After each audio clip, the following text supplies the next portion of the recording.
We're now joined by Greg Wrubell. He is the voice of Brigham Young Athletics on Sikkim 365 Radio and 365 Sports. Greg, thanks for your time. We appreciate it. How much is the anticipation or the level? Is it as excited now than it was back in the fall when Brigham Young when they found out they'll be joining the Big 12? What's it like right now? I think it's percolating. I think it's tough to replicate the high that BYU and its fans experienced when the invitation was extended.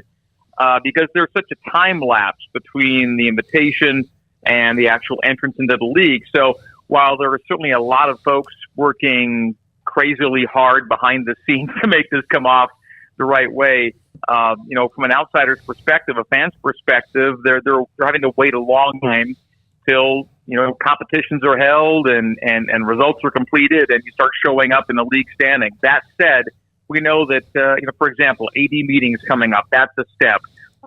Scheduling plans being released in the summer and fall, those are steps. And so I think as each of these things happen, the reality of it is more concrete and the excitement is, again, exponentially, if not incrementally, present and added.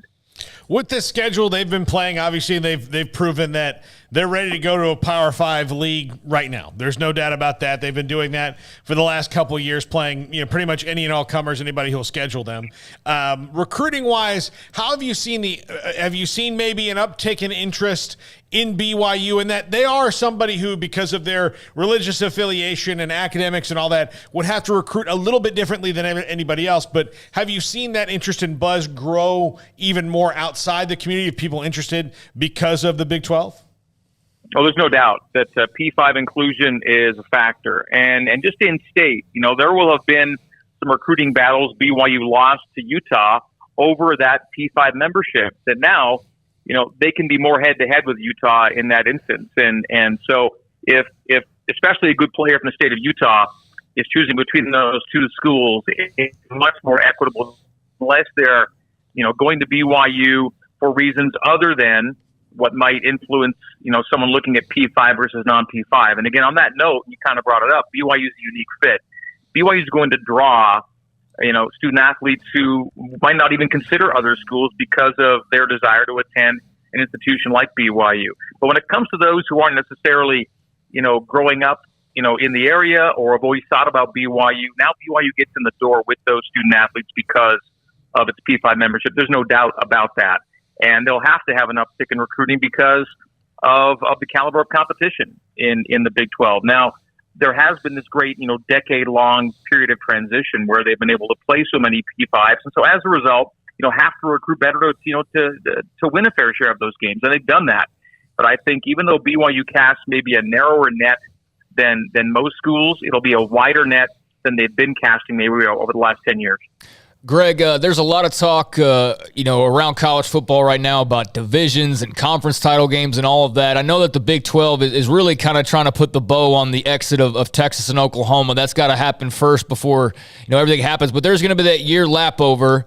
But after that, once the Big 12 settles in, I know they're having discussions on what divisions could or could not look like. Is there any preference or like a wish that you would have or that maybe BYU fans as a whole would have as far as a potential permanent team they'd want to play every year, or a division set up and what that would look like?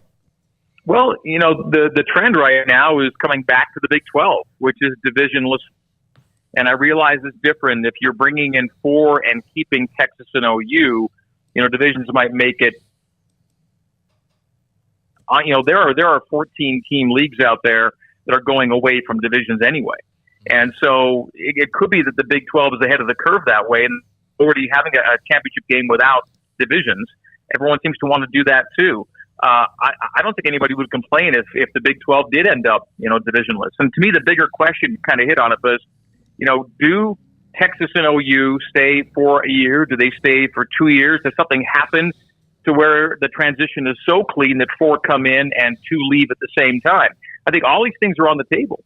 And those will be interesting questions to have answered before, BYU ever plays a game in this league, is just how long, does it stay a 14-team conference? How soon does it go to 12? And does it all happen in one tidy package, or is this kind of lag transition period? These are all things that I think will be kind of interesting to see have answered. That said, schools that like BYU to play every year, well, the Cougars have already had, previous history with TCU. They've been in 2 other leagues with TCU. They were with TCU in the WAC, and they were with TCU in the Mountain West. So I'm going to say TCU right off the top. And then Baylor. I think those 2 teams are schools with which BYU can have and has forged maybe natural rivalries. I think you saw this past fall when BYU played down in Waco.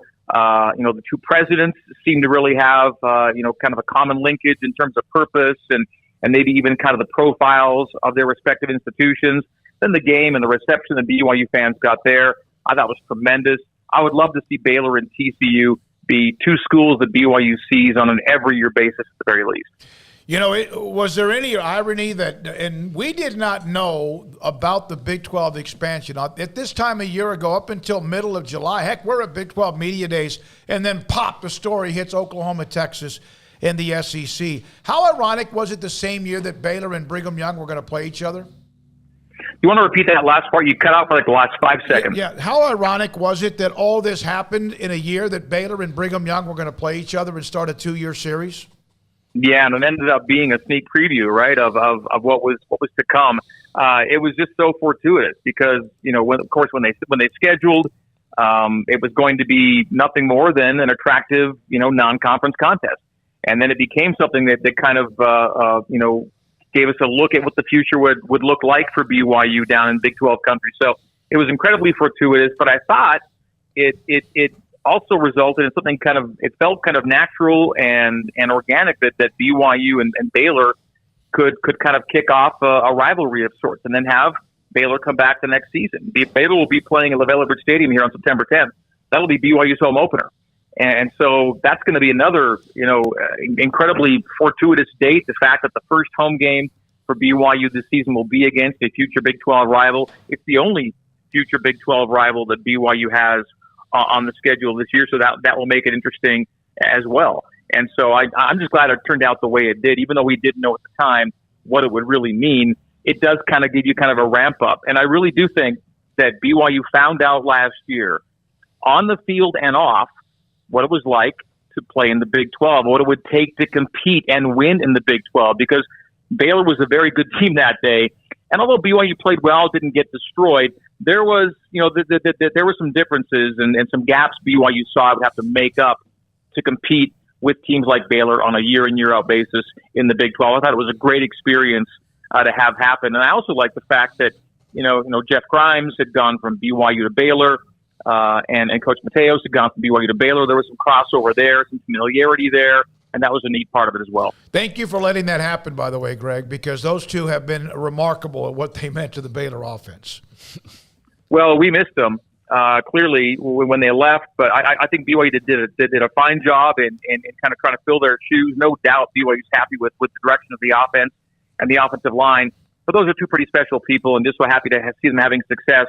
And that was one of the neat things too, was being able to kind of rekindle that association and catch up with those guys last year in Waco and have that be a part of that whole equation as well. Greg, how do you feel about them hitting the ground running with a quarterback who is in Jaron Hall, who's really, really good, and another year is only going to make him better, and the schedule's kind of always going to be this way. I mean, at least going to be, they know they're used to this kind of schedule. They've got Oregon and Notre Dame and Arkansas, all good teams, and Baylor on it. How do you feel about them this coming season? Well, it's a typical schedule for BYU in a lot of ways, in that it's front loaded. It's always been that way. It's tougher to get big non-conference schools to play you when you get into October and November. Of course, Notre Dame's a natural fit. In October, they actually get Arkansas in an October game. They finish the year with Stanford on Thanksgiving week, and then you already mentioned some of the dates in September, which include Baylor and Oregon. A big in-state game with Utah State, which has always been tough for BYU. It's a really balanced front end to back end schedule, and I think again one of the best things about Independence, guys, is that it showed BYU or gave BYU the chance to front load schedules and load schedules with the kind of competition they'll be seeing week in, week out in the Big 12. As for Jaron Hall, the big question to answer this year is, does he play all 12 or 13 games? Because in his 2 seasons as a starter, he's had to miss games. He is an adventurous and physical and playmaking quarterback that doesn't fit into a pocket in which he stays all game. He will be all over the field. And as a result, he takes a little more punishment than most quarterbacks. And that has caused him to miss games. And BYU's best seasons have been when they have that guy you can count on, games 1 through 12, 1 through 13. Zach Wilson the year before, Jaron Hall this past year was a good example of a year in which Zach Wilson stayed healthy the entire year, and BYU had a really special season. This past year, it was a good season, a very good season, but by the end of it, come the bowl game, Jaron Hall was missing that game. He wasn't able to go even after 3 weeks off after the regular season. So Jaron Hall is exceptional. He's remarkable. He could be a pro after this year, but I want to hopefully, see him as the Coug guy for 12 or 13 games. Greg, switching it up to hoops, I mean, Baylor obviously benefited from the additions of Mateos and Grimes, but now they're hoping they can also benefit from the transfer portal with Caleb Lohner. What can you tell us about his game and just him as a player and a person from your time around Caleb Lohner when he was with BYU? Really enjoyed getting to know Caleb. He is a character. He is a personality. He's a free spirit. He has many interests outside of basketball. He is an outdoorsman. He is a thrill seeker. He is a fun-loving guy. He is a big body. He's a rebounding machine. He is all those things. And I think Baylor fans will enjoy getting to know him as well. I think, Caleb, like a few players last year, maybe didn't have the experience they thought they were going to have relative to how the season turned out for BYU. It was an injury-riddled season for the Cougar Hoopsters as well. And injuries to the front court impacted not only BYU's chances for success, but also Caleb's role on the floor. It kind of changed where Caleb would have to play a little bit. And so I think all those things factored into, maybe Caleb looking for a new experience, a fresh look. I don't think he disliked his time at BYU at all. I just think, being a native Texan and seeing, what was maybe possible for him at the next level, that was a decision he felt was good for him to make. But, really enjoyed this. I really enjoyed, calling his games, getting to watch him play. He's somebody that once he adds a 3-point shot to his game will be a force. That was kind of the hit and miss part of the season this past year, was getting into any kind of rhythm from the 3-point line. He certainly he has that ability, but it just was more peaks and valleys for him that way at the arc. Hey, Greg, I know that I can't speak for everybody among the 8 teams remaining in the Big 12. Obviously, Texas and Oklahoma will be a part of the conference for at least another year, 2 or 3. But when Brigham Young's name was a part of the list, it made me happy. I thought the Big 12, the reaction of who they ended up getting, specifically since there was so much doom and gloom, was fantastic. It's great to have Brigham Young involved, and we look forward to seeing you. We won't be in Provo because we have high school football the night before, but it was great to have Brigham Young in town and look forward to the rivalry getting bigger, longer, and also better.